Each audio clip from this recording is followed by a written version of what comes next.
Greetings. First and foremost, thank you. I'm honored and humbled to serve as the 75th president of ITEEA. I also want to thank the Baltimore Conference Planning Committee, our volunteers, participants, and the ITEEA staff who all made the abbreviated conference such a success. In fact, if you visit the Baltimore Conference page on the iteea.org website, there is open access to the full range of conference presentations and other resources just like our previous conferences. Today I want to share a couple of points outlined in my President's Message published in the March Technology and Engineering Teacher. In that article, I discussed 2 points of clarity that helped shape my views of our field. The first point of clarity was tied to my gap year in college when friends encouraged me to take a look at technology education as a career.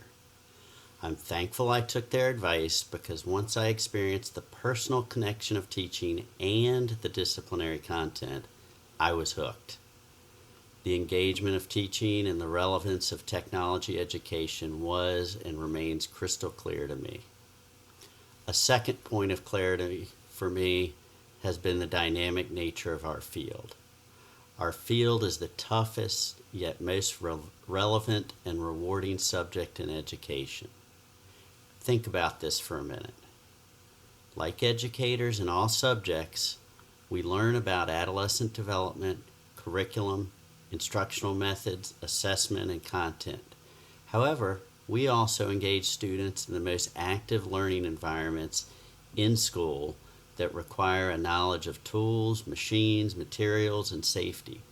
Additionally, our content base changes much more rapidly than other disciplines, and we must update and maintain our complex learning environments. The stereotype that we are merely shop teachers in the back of the school is often used by people that do not understand what we do. More and more people, however, have come to realize the great things we do and are adopting our practices, albeit in limited ways. Makerspaces in library media centers, engineering, design, and science classes, robotics clubs, and other activities introduce students to technology and engineering education, and we're thankful for these initiatives. Those introductory experiences, however, typically do not provide the deeper learning opportunities students receive in our technology and engineering programs and courses. Initially, we may be inclined to react defensively to these shop teacher comments and perceived turf issues, but I encourage all of us to embrace these optimistically as teachable moments and opportunities for collaboration. We must all embrace the reality that we are ambassadors of our profession. Now, this transcends job titles such as teacher, administrator, and teacher educator, and is about our overall career journey as professional educators. By virtue of being an ITEEA member, you have embraced your ambassadorship. You're engaged beyond your daily duties, and you are active in the premier professional organization for technology and engineering education.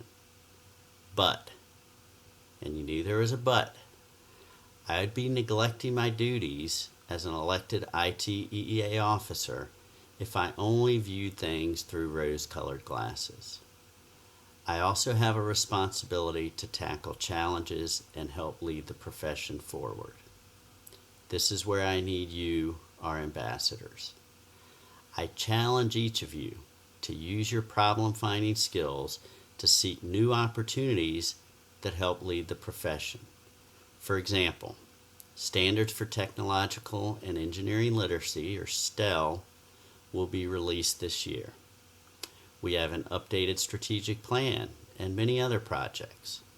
Yet, as I look at our councils, task forces, and committees that work on all of these great initiatives, I often see overlapping activities. In my opinion, we need to follow the technology and engineering design process, and we need to optimize. Many other professional associations are organized by divisions and special interest groups, or SIGs. And given the breadth of technology and engineering education, I think we should consider organizing in a similar fashion.